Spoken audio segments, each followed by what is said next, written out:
93.5 FM. Transmite con señal vía satélite para todo el territorio nacional. Radio Monumental. TIRM. Monumental. La radio de Costa Rica. Una emisora de Central de Radios. Para este gobierno fue un costo político grande el tema de la carretera Caldera, ¿verdad? Bueno, y este proyecto, un costo político enorme para la presidenta Chinchilla. Bueno, la presidenta Chinchilla ha dado muestras de un coraje en realidad impresionante, ¿verdad? Porque nunca se mide, nunca hace ese cálculo político. Es una cosa realmente admirable. Pero no puede verse censurable, dirán algunos. No puede verse como testarudez, eso le iba a preguntar desde el otro punto de vista. No, yo prefiero verlo como convicción. Cuando el instante no basta, el análisis se encuentra con la realidad. Esto es Minuto a Minuto, más allá de la noticia, por Radio Monumental.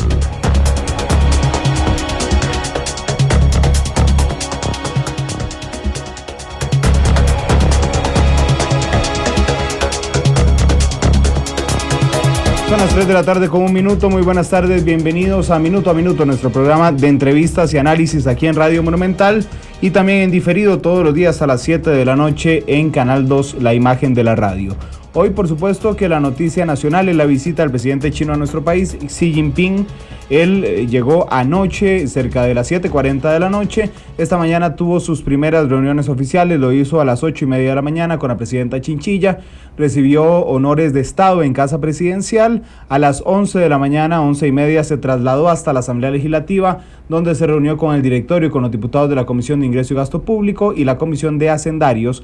Y posteriormente, a las 12 mediodía, más bien cerca de la 1 de la tarde, se reunió en el Hotel Intercontinental con el alcalde de San José, Johnny Araya, quien entregó las llaves de la ciudad. Su esposa se reunió esta mañana, hizo una visita que estuvo cerrada para la prensa al Hospital Nacional de Niños. Y para precisamente comprender la trascendencia de la visita de Xi Jinping acá a nuestro país, tenemos en línea telefónica al analista Constantino Urcullo y también en pocos minutos vamos a tener a don Vladimir de la Cruz, también los dos analistas que nos ayudarán esta tarde a entender la trascendencia de la visita del presidente chino. Don Constantino, ¿qué tal? Muy buenas tardes. Ya una vez que sabemos lo que dejó China aquí en nuestro país, 16 millones de dólares en cooperación internacional directa, que es para la Academia de Policías. Dejó además exportaciones de leche, o vamos a establecer exportaciones de leche, dinero para la Ruta 32, pero no se firmó el contrato con la refinería, que es un asunto importante también en toda esta visita del presidente chino. Don Constantino, buenas tardes. Muy buenas tardes, Randall. ¿Qué le parece? Más bien, ya una vez en la mañana hablábamos de la trascendencia de la visita, pero ya hoy conocemos el fondo oficialmente de la visita. Vino como Santa Claus el presidente de China y le dejó un montón de cosas al país, don Constantino. Bueno, no exactamente como Santa Claus, pero sí trajo buenas noticias y en el sentido, por ejemplo, la Ruta 32, esas 4 carriles de Río Frío a Limón, son importantes para el país, no solo desde el punto de vista de mejoramiento de la infraestructura, sino del empleo que se creará con esa construcción, y por otra parte, las tasas de interés, porque no es regalo, sino es préstamo a muy baja tasa de interés. Creo que es un aporte significativo que hacen los chinos al desarrollo de Costa Rica. Sino más allá, y ahorita lo analizamos cada uno de los puntos de lo que China le dio a nuestro país, desde el tema de la imagen del gobierno, de estrategia de comunicación, ¿de qué le sirve la visita del presidente chino a nuestro país? Decía en la mañana un amigo español que él no entendía por qué los 3 presidentes más importantes en este momento del mundo, por lo menos él lo analizaba así, que son el presidente Obama, el presidente Xi y también próximamente la presidenta Rousseff de Brasil, decidían visitar un pequeño país centroamericano. Pues no sé, el señor español creo que tiene una visión tal vez demasiado europocentrista y no comprende que la importancia internacional de un país no se deriva ni del tamaño de su economía ni de el número de habitantes exclusivamente. Costa Rica tiene una muy buena reputación internacional, tenemos una tradición histórica de respeto a los derechos humanos, de libertades políticas, de libertad electoral. Abolimos la pena de muerte, fuimos el tercer país en el mundo que abolió la pena de muerte. Hemos invertido en educación. Somos respetados por una trayectoria histórica, no por este gobierno en específico, y eso hace que seamos importantes, relativamente importantes. Tampoco es que nos creamos que somos el ombligo del mundo, y entonces la gente quiere conversar con nosotros y quiere relacionarse con nosotros. Es normal que eso sea así. Don Constantino, le ruego se mantenga en línea telefónica para sumar a esta mesa de análisis también a don Vladimir de la Cruz. Don Vladimir, muy buenas tardes y gracias por acompañarnos aquí en Minuto a Minuto. Ya una vez que sabemos que el fondo, digamos, o las conclusiones de las reuniones entre el presidente chino y la presidenta Chinchilla, además en la Asamblea Legislativa, ¿cómo interpreta usted la visita del presidente tomando en consideración, y ahora se lo preguntaba a don Constantino, le preguntaba si el presidente chino vino como Santa Claus al país a dar un montón de regalos? Don Constantino decía que no exactamente como Santa Claus. ¿Qué le parece a usted, don Vladimir? Buenas tardes. Sí, buenas tardes a ustedes y a Constantino y a quienes nos están oyendo. Yo pienso en esencial que efectivamente el presidente de China no ha venido como Santa Claus.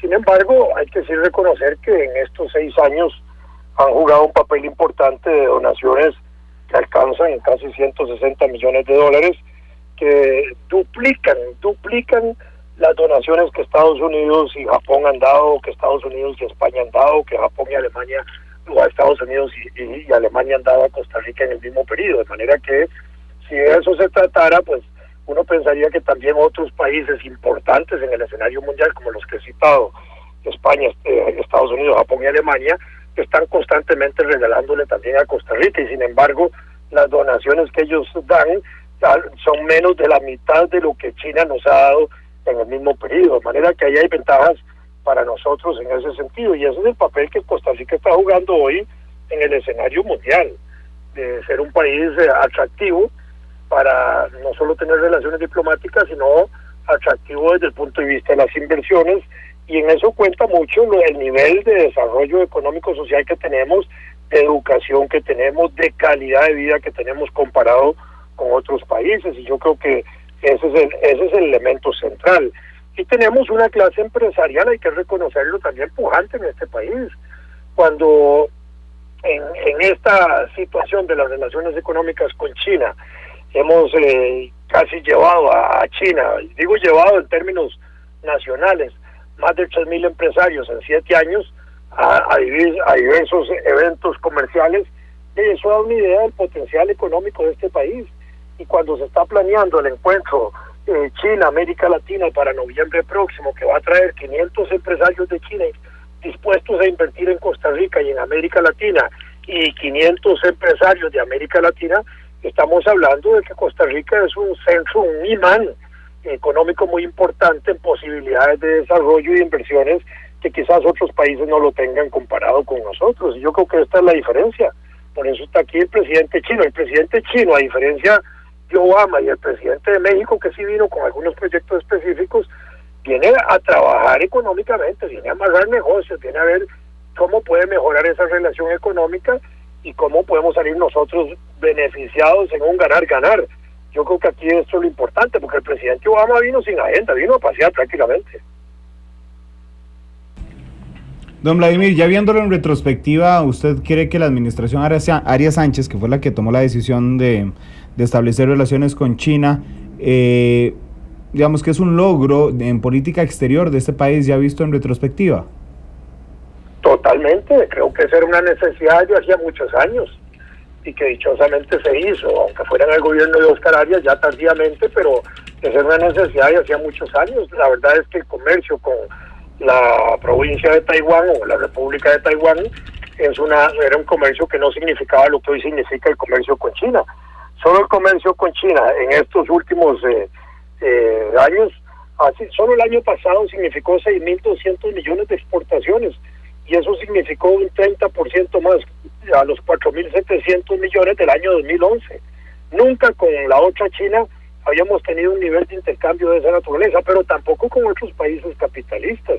De manera que en ese sentido estamos relacionados con el segundo país económicamente más fuerte del mundo y el primer país, China, en crecimiento anual del 9%, un 9% que lo ha sostenido casi durante más de 12 años.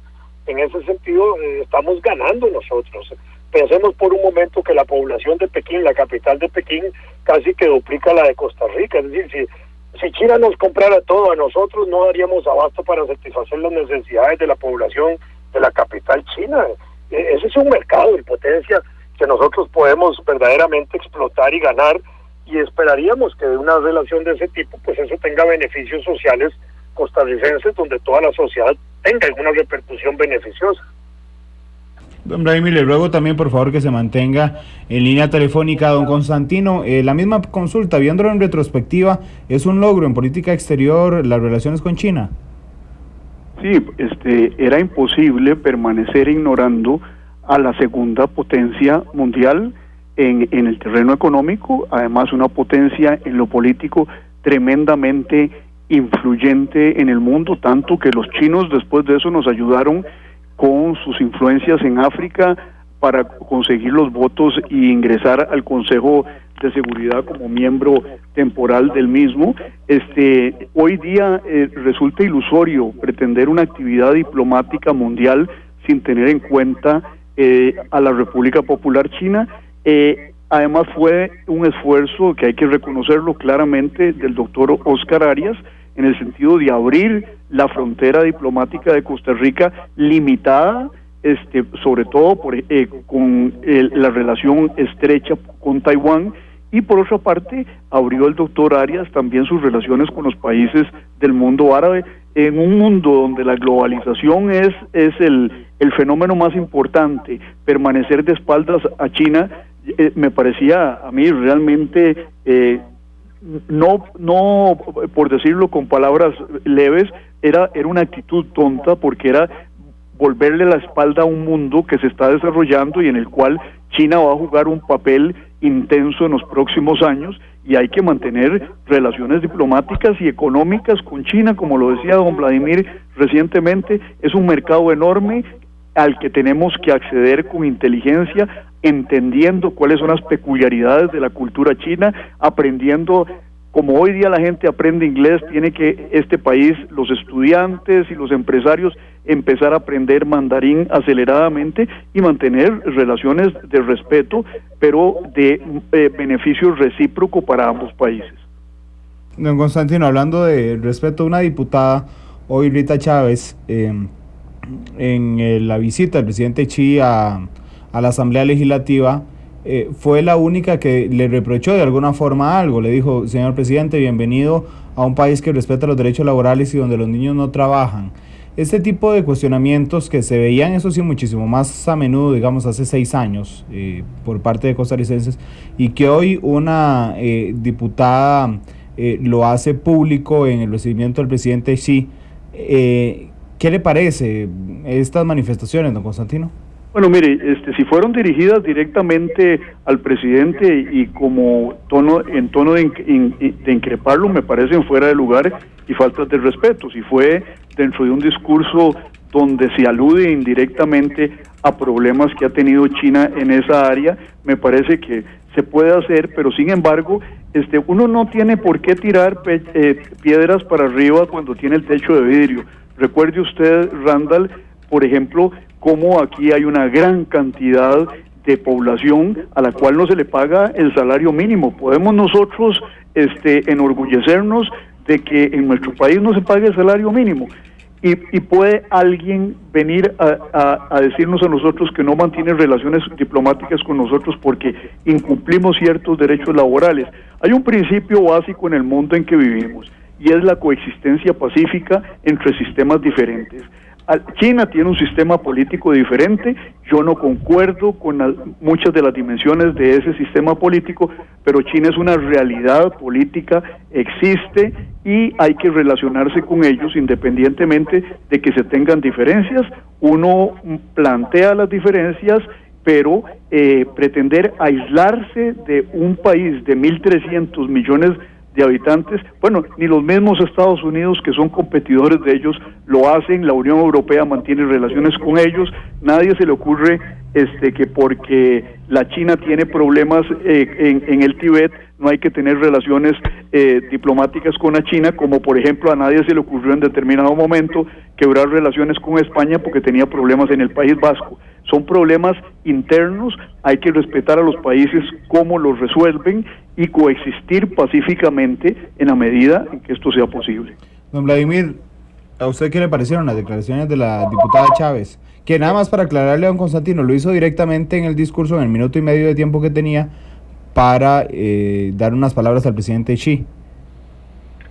Igual me parecen desafortunadas en el acto protocolario de bienvenida que se le hacía en el Salón de Representantes del Pueblo Costarricense, y que en Costa Rica el actual ministro de Trabajo y la anterior ministra de Trabajo de este gobierno, Sandra Pisk, han dicho que hay 300,000 costarricenses que no se les pagan los salarios mínimos, lo que significa que hay centenares de patronos que se los roban todos los meses, y hay miles de costarricenses que tampoco les pagan la seguridad social y las garantías del seguro social, con lo cual hay otro tanto de patronos, y tal vez sean los mismos, que tampoco cubren eso. ¿Y qué es lo que se propone en la Asamblea Legislativa? Aumentar la multa de esos empresarios que son unos pillos y unos ladrones que se roban el salario de los trabajadores porque no se los pagan, cuando ese aumento de la multa siempre les va a resultar más barato que no pagar el salario como debe ser. Entonces me parece que eso no es un problema, y en Costa Rica las leyes permiten trabajar a menores de edad en determinadas circunstancias. No conozco en este momento la legislación laboral china, pero si hay aspectos de esa legislación que son objetables, hay los mecanismos también para hacerlo eso. Don Constantino, ya hablando sobre política exterior, en los primeros 3 años del gobierno se había criticado de alguna forma que la política exterior de Costa Rica estuvo marcada por el caso de la trocha. Sin embargo, durante el último año de gobierno vimos la visita del presidente Obama, vimos la inclusión o el proceso de inclusión a la OCDE, vimos también el papel de Costa Rica en la presidencia pro tempore del SICA, viene el presidente de China, viene la presidenta de Brasil, hoy se aprobó el tratado, hoy se firmó el tratado de armas en la ONU. ¿Cómo interpreta y cómo evalúa usted la política exterior de la administración, don Constantino?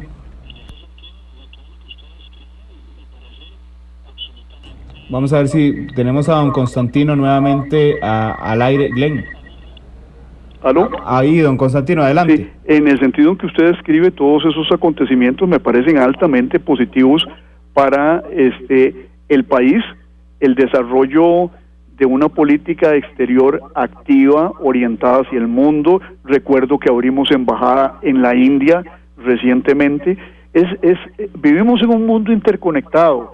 La globalización es una realidad y no podemos pretender seguir siendo un pueblo encerrado en las 4 montañas del Valle Central. Hay que tener una actividad diplomática intensa, relacionarse con los otros países, preparar mejor nuestro servicio exterior y preparar también mejor a nuestros negociadores comerciales, porque lo han hecho bien, pero tienen que entender que no todo es comercio, sino que hay circunstancias políticas que hay que tenerlas adecuadamente medidas.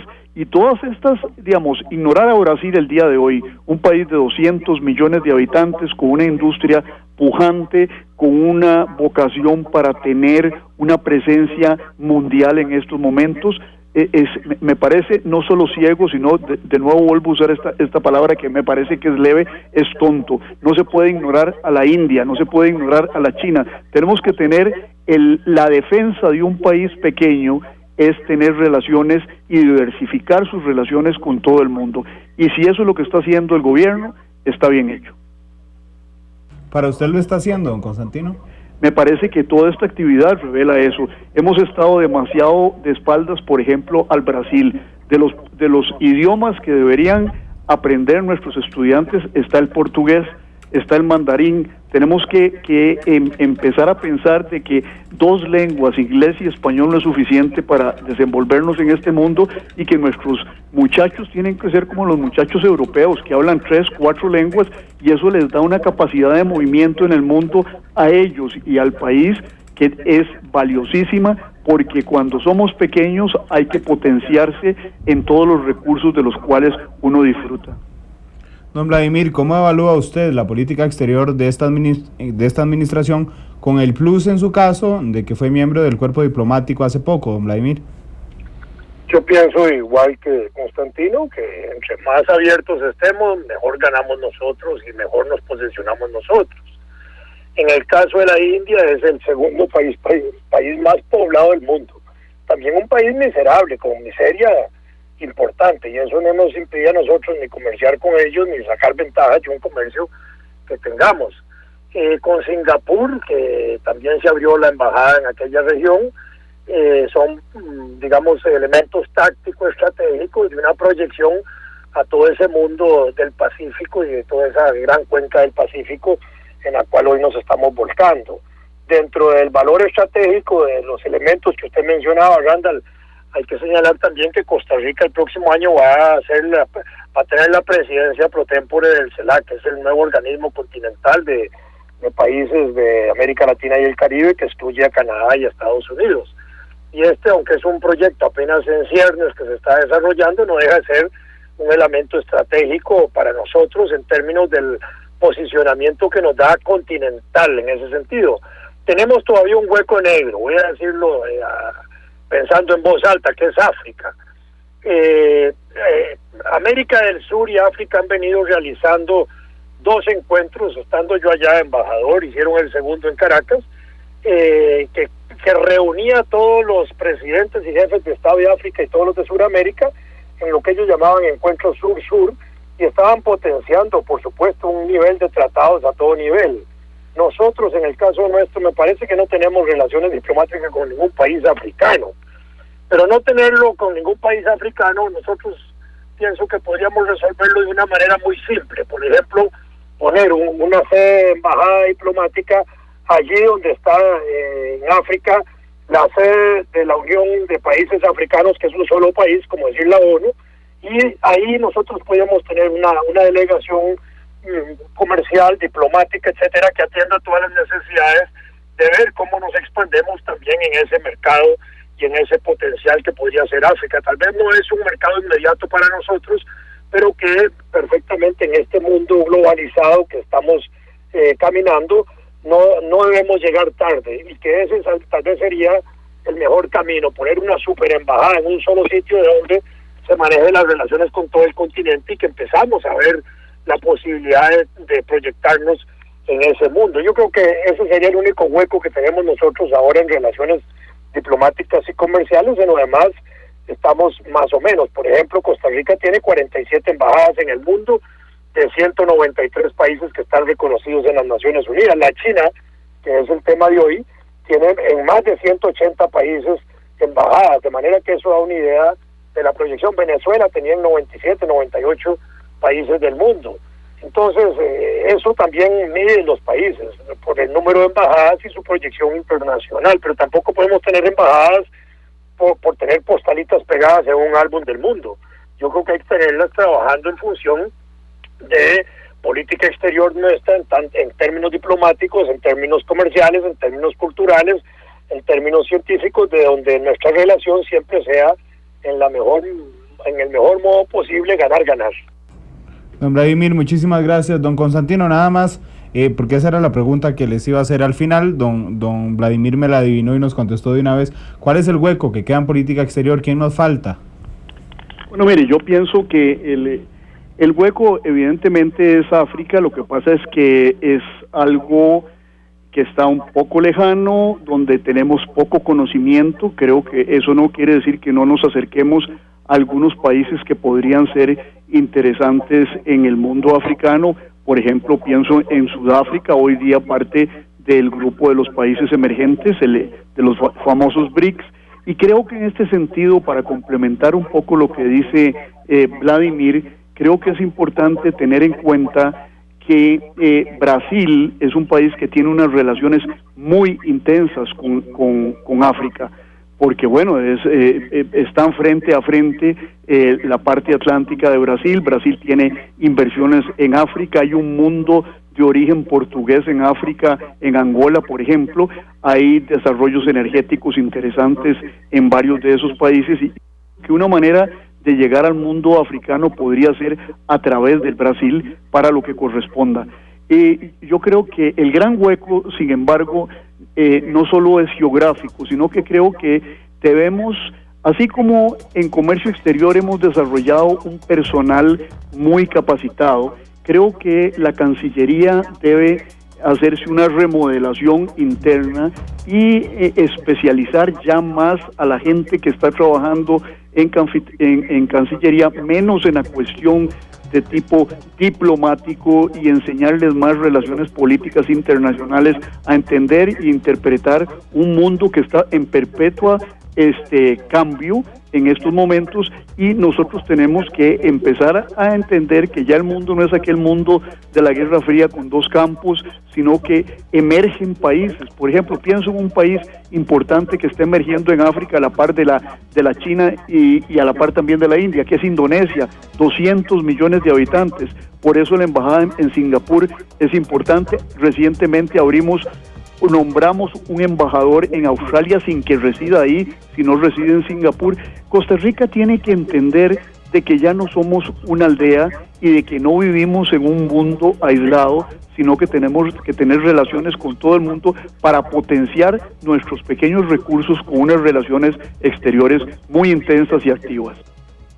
Don Constantino, muchas gracias, y muchas gracias a don Vladimir. Sin duda tuvimos una mesa de análisis esta tarde de lujo con las diferentes interpretaciones de la importancia de la visita del presidente Xi. Hicimos también un repaso por la política exterior costarricense. Muchas gracias por acompañarnos en Minuto a Minuto. Los esperamos mañana martes con otro programa. Feliz tarde.